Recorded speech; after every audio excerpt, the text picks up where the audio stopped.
रचना की शादी को कई साल हो गए थे। सब बढ़िया था। छोटी बहू होते हुए भी वो बड़ी का हर फर्ज निभाती थी, क्योंकि बड़ी बहू तो आते ही अलग हो गई थी। रचना के सास ससुर के हर काम के लिए रचना ही रहती थी, फिर भी वो उसकी बुराई करना नहीं छोड़ते थे। और सबसे बड़ी बात, बुराई भी अक्सर उसके ही परिवार वालों से करते थे जो रचना को बचपन से जानते थे, या फिर रचना की सहेलियों से, या खुद के मायके वालों से। पहली बार जब शादी के बाद रचना की दोस्त आई तो सासू माँ ने उससे ही रचना की बुराई करना शुरू कर दी। जब रचना को पता लगा तो उसने अपने पति नीलेश से कह माँ जी को समझवा दिया था कि कम से कम जो लोग उसे जानते हैं उनसे तो उसकी बुराई कर खुद की जगहंसाई ना करवाए। पर उन्होंने ना सुनी, बल्कि और ये आदत ही बन गई थी।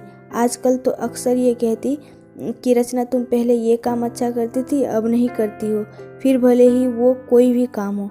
रचना की बुआ उसके ससुराल आई थी, तब सासू माँ की किट्टी पार्टी भी थी। वो बुआ को भी साथ ले गई और आदतना सबके सामने ही रचना की बुराई करने लगी। कहने लगी रचना पहले सब अच्छा करती थी, पर अब कोई काम ठीक से नहीं करती है। ना ठीक से रोटी बनाती है, ना सब्जी, ना अच्छे से कपड़े पहनती है, ना बच्चों का ख्याल रखती है।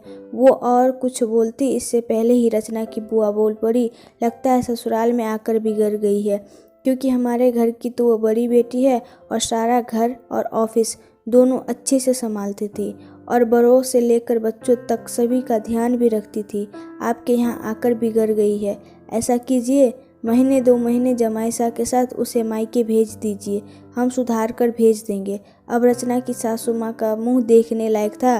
उन्हें बोलने के लिए शब्द नहीं मिल रहे थे, तो बस फिर उठकर चली गई ये कहकर कि आती हूँ, जरा कोई बुला रहा है। और रचना की बुआ जी बस मुस्कुरा रही थी।